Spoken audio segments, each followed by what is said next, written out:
L'Assemblée va maintenant entendre une allocution de son Excellence Félix Antoine Tshisekedi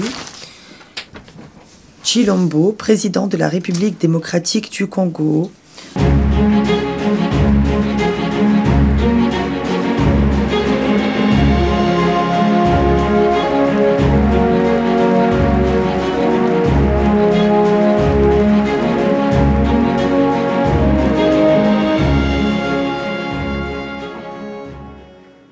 Madame la Présidente, Monsieur le Secrétaire général, Excellences, Mesdames et Messieurs les chefs d'État et de gouvernement, distingués délégués, Mesdames et Messieurs,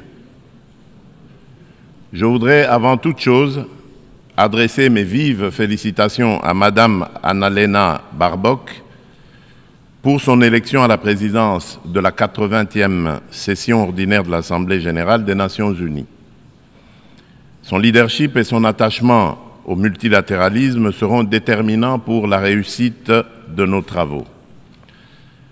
Je saisis également l'opportunité que m'offre cette tribune pour rendre un hommage appuyé à son prédécesseur, son Excellence M. Philémon Yang, dont l'engagement et le dévouement ont marqué la précédente session. Enfin, je réaffirme la pleine confiance de mon pays dans l'action du secrétaire général des Nations unies, M. Antonio Guterres, pour ses efforts constants visant à renforcer notre organisation et à promouvoir des solutions aux défis qui menacent la paix, la sécurité et la prospérité dans le monde, en particulier dans la région des Grands Lacs d'Afrique, dont fait partie la République démocratique du Congo. Madame la Présidente, je salue la pertinence du thème retenu pour cette 80e session, « Mieux ensemble, plus de 80 ans au service de la paix, du développement et des droits humains ». Il met en lumière 8 décennies d'efforts conjoints d'une organisation vouée à la paix, au développement et au bien-être universel, fondée sur une promesse indéfectible de sécurité collective. Le 80e anniversaire de l'Organisation des Nations Unies, garante de cette sécurité depuis 1945, est l'occasion de réaffirmer les vertus d'un multilatéralisme efficace et de rendre hommage à l'idéal de paix, de dignité humaine et de solidarité entre les nations qui inspira ses fondateurs.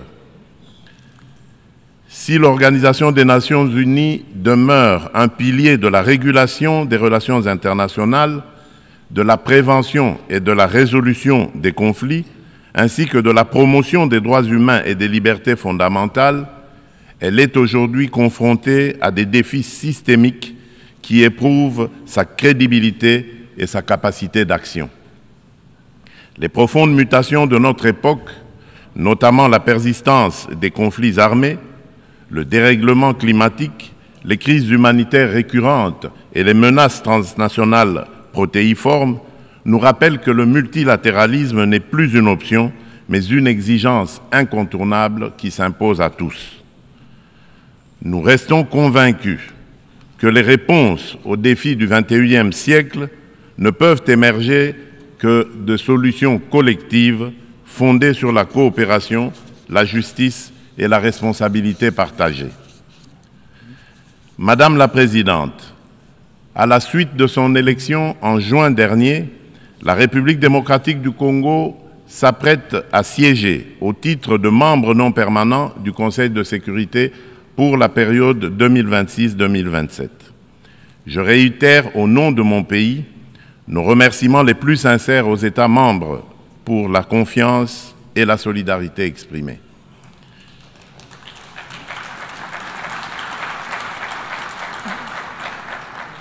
Notre participation sera résolument constructive et holistique. Elle s'articulera autour de 2 priorités indissociables, paix et sécurité d'une part, et prévention et résolution des conflits d'autre part. Nous entendons également contribuer activement à l'élaboration et à la mise en œuvre du nouvel agenda pour la paix afin d'apporter, à la lumière de notre potentiel et de notre expérience, une impulsion à la réforme des opérations de maintien et de consolidation de la paix, ainsi qu'à l'adaptation du système de sécurité collective des Nations Unies. S'agissant de la réforme du Conseil de sécurité, mon pays réaffirme la position commune africaine telle qu'énoncée dans le consensus des Oulouini et la déclaration de Sirte, c'est-à-dire l'Afrique doit bénéficier de 2 sièges supplémentaires dans la catégorie des membres non permanents et de 2 sièges dans celle des membres permanents avec les mêmes droits, y compris le droit de veto, les mêmes privilèges et les mêmes obligations que les membres permanents actuels.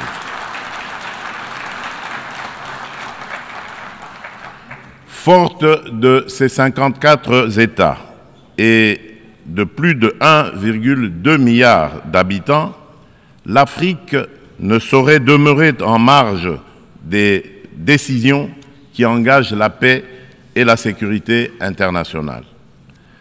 Madame la Présidente, un autre axe prioritaire concerne l'exploitation illégale des ressources naturelles, l'une des causes majeures et persistantes des conflits. La République démocratique du Congo entend placer au cœur du débat la gouvernance exemplaire de ces minerais stratégiques afin d'en garantir l'exploitation dans le respect des principes de développement durable, de la souveraineté économique et du bien-être des populations. À l'échelle mondiale, rompre le lien toxique entre rente minière et financement de groupes armés non étatiques exige une approche intégrée fondée sur l'harmonisation des règles de diligence raisonnable et de traçabilité, de la mine aux consommateurs, la transparence intégrale des chaînes d'approvisionnement et des bénéficiaires effectifs, des mécanismes de contrôle et d'audit indépendants, une coopération opérationnelle renforcée entre autorités douanières, judiciaires et financières, des sanctions ciblées et effectives contre les trafiquants et leurs réseaux de facilitation et une lutte résolue contre la corruption adossée à des normes de bonne gouvernance, à la publicité des contrats et à la traçabilité des paiements. Bien entendu, les dimensions des droits humains et de justice transitionnelle ainsi que les agendas femmes, paix et sécurité et jeunesse, paix et sécurité demeurent indissociables de cette action. Leur prise en compte effective est la condition d'une paix juste, durable et inclusive.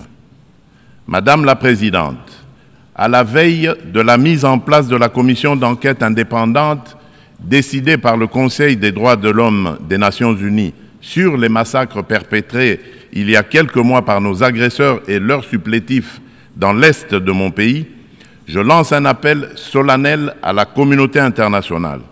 Elle a le devoir moral et politique de soutenir cette démarche essentielle afin d'établir la vérité, rendre justice aux victimes et jeter les assises d'une paix durable ancrée dans la mémoire et la responsabilité partagée. Madame la Présidente, alors que la planète se réchauffe et que les marginalisations s'aiguisent, ainsi et que les conflits se multiplient, le diagnostic qui avait inspiré en juillet 2023 la vision du nouvel agenda pour la paix du secrétaire général demeure pleinement d'actualité. Le monde est désormais confronté à des crises multiformes et profondes. Les fondamentaux de la prévention se sont affaiblis et le droit international, jadis puissamment rappelé par la Charte des Nations Unies, qui enjoint les États à s'abstenir de recourir à la menace ou à la force, est trop souvent bafoué. Notre système de sécurité collective en est ébranlé. Il ne saurait survivre à un sursaut de solidarité d'intérêt et de respect des règles. Dans ce contexte, la rhétorique guerrière regagne du terrain et l'on assiste impuissant au retour des vieux démons, agressions armées, guerre de prédation des ressources et de conquête d'espaces vitaux qui n'épargnent aucun continent. Tandis que la guerre entre Israël et le Hamas ravage la bande de Gaza, avec le risque d'une extension régionale, et que se poursuit le conflit russo-ukrainien, d'autres foyers s'embrasent au Yémen, en Birmanie et en Syrie. Le conflit armé qui perdure dans mon pays en est une illustration tragique. Depuis 3 décennies, la paix et la sécurité sont brisées à l'est de la République démocratique du Congo. Cette guerre s'est muée en une entreprise prédatrice. Elle dépasse depuis longtemps les seules dimensions militaires ou géopolitiques. Elle vise à piller nos ressources, effacer notre mémoire collective et détruire nos communautés. Les conséquences sont désastreuses. Des millions de morts, des familles décimées, près de 7 millions de déplacés internes, femmes et enfants pris pour cible, des villages rayés de la carte, des générations sacrifiées. Dans plusieurs régions de l'Est, tous les marqueurs d'un projet d'extermination sont réunis. Les Nations Unies elles-mêmes, à travers le rapport Mapping, ont documenté l'ampleur des atrocités. Ce n'est pas seulement un conflit, c'est un génocide silencieux qui frappe le peuple congolais depuis plus de 30 ans.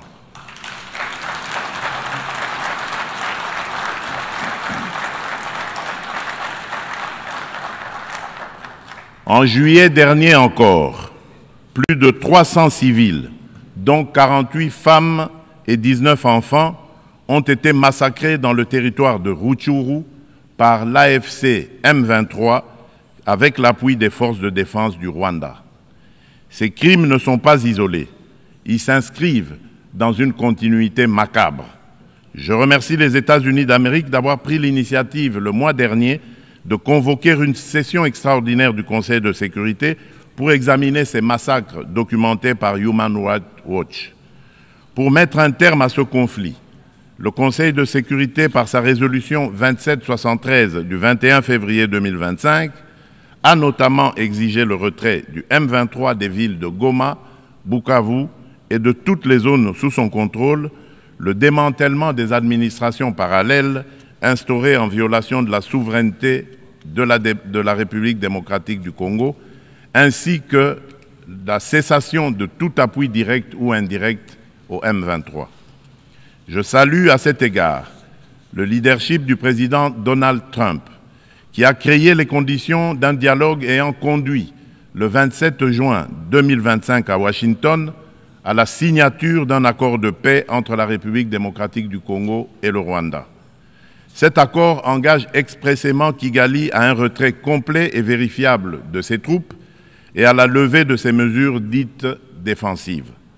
Il prévoit également le désengagement, le désarmement et l'intégration conditionnelle des groupes armés non étatiques au sein des forces armées de la République démocratique du Congo et de la police nationale congolaise, la mise en place d'un mécanisme conjoint de coordination en matière de sécurité, ainsi qu'un dispositif garantissant le respect de l'intégrité territoriale et l'arrêt des hostilités.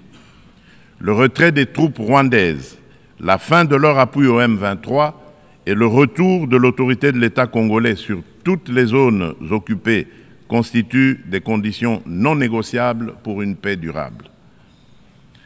Je demande aux Nations Unies de veiller à la stricte application de cet accord, désormais indissociable de la mise en œuvre de la résolution susmentionnée. Tant que ces décisions ne seront pas exécutées, le sang des innocents continuera à couler. Dans la même dynamique, la République démocratique du Congo et l'AFC M23 ont signé le 19 juillet 2025 à Doha une déclaration de principe engageant les parties à œuvrer de concert à une solution pacifique. Je voudrais exprimer ma gratitude à Son Altesse l'Émir du Qatar, Cheikh Tamim bin Hamad Al Thani, pour son dévouement et son engagement en faveur de la paix en République démocratique du Congo et dans la région des Grands Lacs.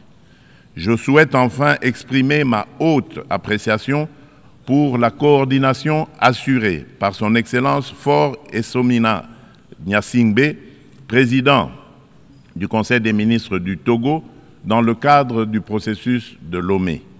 Cette dynamique procède de la convergence des efforts du processus de Luanda, conduit avec constance par son Excellence João Manuel Gonçalves Lourenço, président de la République d'Angola et président en exercice de l'Union africaine, et du processus de Nairobi, facilité par son Excellence Uhuru Muigai Kenyatta, ancien président de la République du Kenya.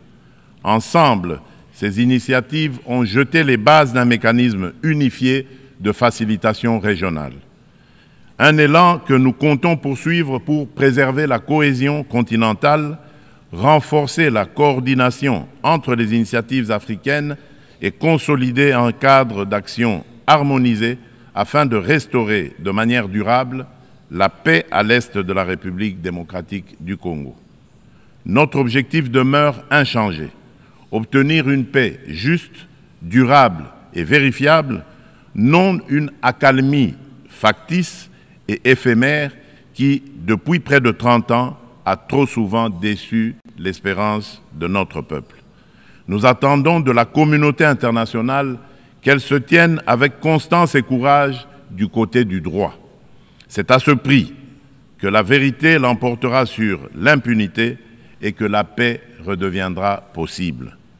Madame la Présidente, il convient de préciser que le processus diplomatique engagé avec toutes les parties au conflit n'exclut nullement la quête de justice et de réparation. Si le monde hésite encore à nommer notre douleur, nous n'attendrons pas. Nous en sommes les premiers témoins. Nous en serons les premiers artisans de justice. Mais nous avons besoin de votre solidarité, de votre soutien et du respect plein et entier du droit international.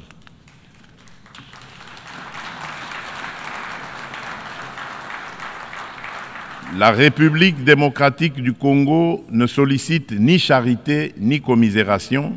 Elle exige justice, vérité et dignité.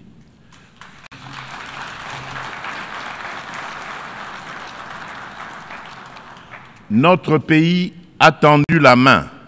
Nous avons signé des accords de paix, accepté le dialogue, pris des engagements pour la réconciliation. Mais une paix factice, bâtie sur l'impunité et l'oubli, n'est qu'un armistice précaire. L'histoire ne jugera pas nos discours, mais notre capacité à reconnaître les crimes de masse, y compris les génocides, et à mettre fin à l'impunité.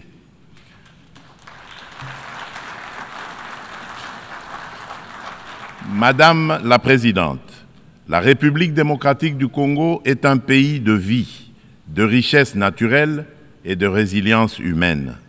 Nous voulons contribuer à la paix mondiale, mais la paix commence par la reconnaissance de notre propre tragédie. J'adresse à cette Assemblée un appel solennel.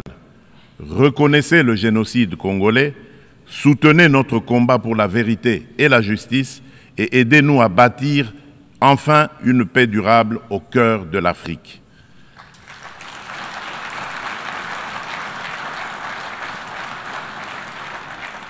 Nous demandons que les Nations Unies instaurent un régime de sanctions ciblées contre les auteurs des crimes économiques, mais aussi des crimes de guerre, crimes contre l'humanité et crimes de génocide commis à l'est de mon pays, et qu'elles soutiennent toutes les actions visant à tarir les circuits illicites d'approvisionnement en minerais qui financent depuis des décennies la guerre et la tragédie humaine.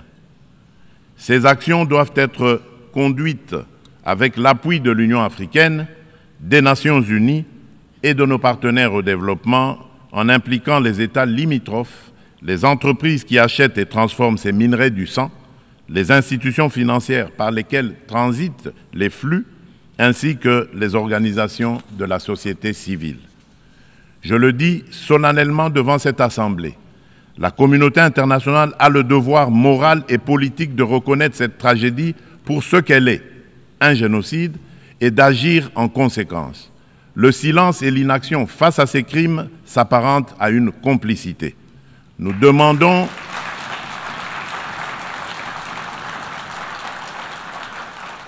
nous demandons la mise en place immédiate d'une commission d'enquête internationale indépendante et dotée de moyens pour établir la vérité, rendre justice aux victimes et rompre le cycle de l'impunité qui nourrit ce drame depuis des décennies. Madame la Présidente, le terrorisme demeure une menace grave pour la paix et la sécurité internationale. Aucune région du monde n'est épargnée. Après l'Asie, l'Europe occidentale et l'Amérique du Nord, ce fléau s'enracine en Afrique et déstabilise plusieurs sous-régions. Al-Qaïda au Maghreb islamique, bien que fragilisé par l'action internationale, conserve ses capacités dans des zones grises et diffuse son influence. Boko Haram au nord du Nigeria et Al-Shabaab en Somalie maintiennent une emprise territoriale significative. En Afrique centrale, après les ravages causés par la Lord's Resistance Army, LRA, de Joseph Kony, le nord-est de la République démocratique du Congo subit les exactions des forces démocratiques alliées, les ADF, un groupe terroriste ougandais ayant fait allégeance à l'État islamique. Ces groupes extrémistes ont laissé derrière eux un lourd tribut humain et continuent de menacer la stabilité régionale. Membre de la coalition mondiale contre Daesh, la République démocratique du Congo appelle les Nations unies à s'engager plus résolument dans la mise en œuvre des recommandations de la dite coalition et du processus d'Aqaba, à savoir le partage renforcé de renseignements, l'assèchement des financements, la lutte contre la propagande et contre les sanctuaires, ainsi que le soutien accru aux communautés victimes dans le plein respect du droit international humanitaire. Madame la Présidente, face à l'urgence climatique, l'accord de Paris demeure le cadre juridique essentiel pour la redevabilité des États en matière d'émissions et d'adaptation afin de contenir le réchauffement à 1,5 degré Celsius. À ce titre, la République démocratique du Congo a adopté son plan national d'adaptation 2022-2026. Nous nous sommes engagés à arrêter et à inverser la perte de forêt et la dégradation des terres d'ici 2031, tout en promouvant un développement durable et une transformation rurale inclusive. Depuis décembre 2021, un ensemble de mesures soutient la restauration des paysages forestiers, notamment le programme Jardin scolaire pour 1 milliard d'arbres à l'horizon 2030, destiné à renforcer la séquestration du CO2 et la résilience des écosystèmes. Nous saluons l'adoption de la décision 5/CMA.5, établissant de nouveaux mécanismes de financement, y compris le fonds pour pertes et préjudices, afin de compléter les sources existantes et d'apporter des réponses concrètes aux pays les plus exposés. Forte d'un potentiel environnemental unique au monde, la République démocratique du Congo se tient au cœur des solutions. Elle est prête à mobiliser ses atouts naturels au service du climat global, à condition que les engagements financiers soient prévisibles, accessibles et à la hauteur des impératifs écologiques et humains. Madame la Présidente, permettez-moi d'aborder aussi la question des défis énergétiques et de la protection de nos écosystèmes en rappelant que le bassin du Congo abrite la deuxième plus grande forêt tropicale du monde, considérée par de nombreux scientifiques comme le premier puits de carbone terrestre, ainsi qu'un vaste réseau hydrographique dominé par le fleuve Congo, deuxième au monde par son débit. Ces ressources vitales sont gravement menacées par des activités destructrices, déforestation, exploitation illégale, pollution, souvent alimentées par des conflits armés récurrents qui s'apparentent à de véritables crimes contre la nature. C'est pourquoi la République démocratique du Congo soutient l'initiative portée par le Vanuatu, Fidji et Samoa visant à ériger au plan international l'écocide en incrimination autonome pour sanctionner les actes illicites ou arbitraires causant à l'environnement des dommages graves. Madame la Présidente, l'adoption du Pacte pour l'avenir rappelle l'urgence d'accélérer la mise en œuvre des objectifs de développement durable à 5 ans de l'échéance de 2030. La République démocratique du Congo a inscrit cet impératif au cœur de son action à travers le Plan national stratégique de développement 2024-2028 qui place l'homme congolais au centre des priorités et intègre les 3 dimensions du développement durable, environnemental, social et économique. Ce plan s'articule autour d'orientations nettes, à savoir consolider la sécurité et la gouvernance démocratique, moderniser les infrastructures et le climat des affaires, protéger l'environnement et garantir l'accès aux services sociaux de base, eau, assainissement, éducation, santé, électricité, etc. Le bilan demeure contrasté, car seuls les ODD 12 et 13 paraissent encore atteignables d'ici 2030, mais des progrès tangibles sont enregistrés. La gratuité de l'enseignement a permis à plus de 5 millions d'enfants de retourner à l'école. La couverture de santé universelle élargit l'accès à des soins de qualité. Les politiques d'autonomisation des femmes réduisent les disparités socio-économiques. Ces acquis restent toutefois fragilisés par l'insécurité persistante dans l'est du pays et par la vulnérabilité de notre économie face aux chocs exogènes.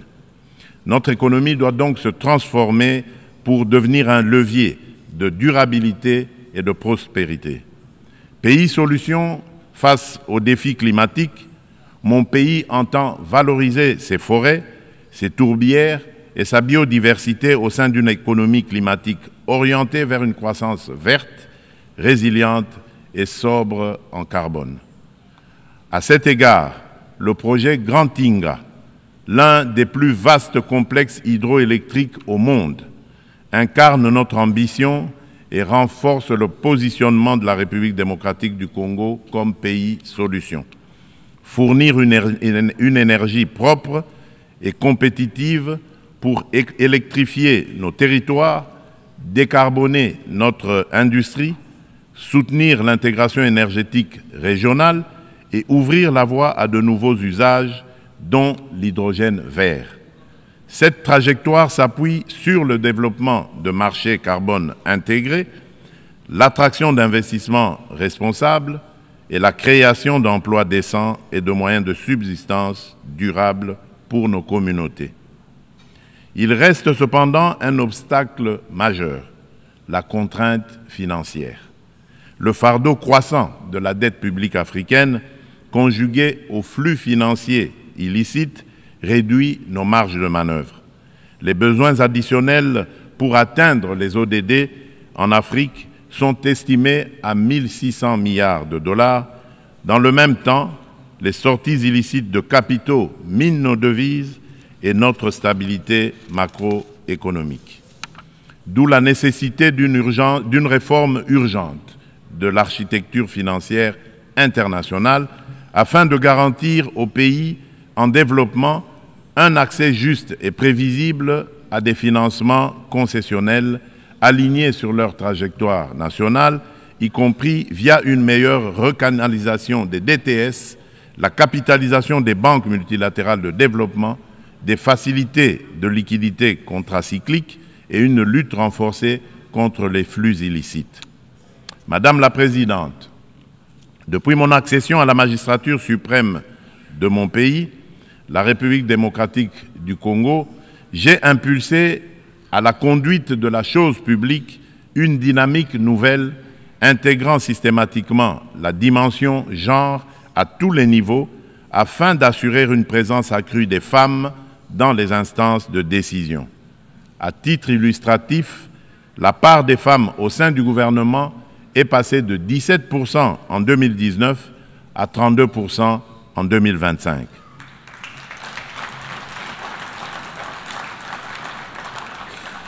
Madame la Présidente, dans une approche stratégique et multisectorielle, visant à mobiliser la jeunesse au service du progrès national, mon gouvernement a adopté une politique nationale de la jeunesse.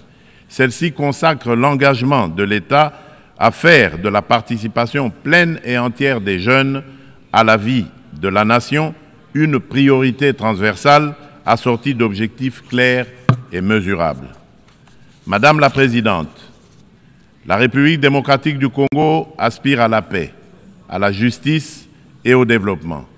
Elle est prête à agir à vos côtés pour une organisation des Nations Unies plus forte, plus inclusive et plus juste.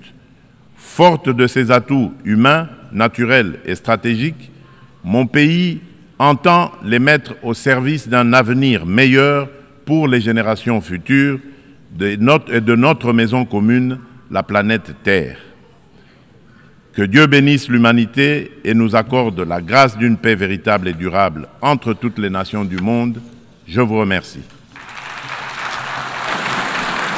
On behalf of the Assembly, I wish to thank Au nom de l'Assemblée, je remercie le président de la République démocratique du Congo,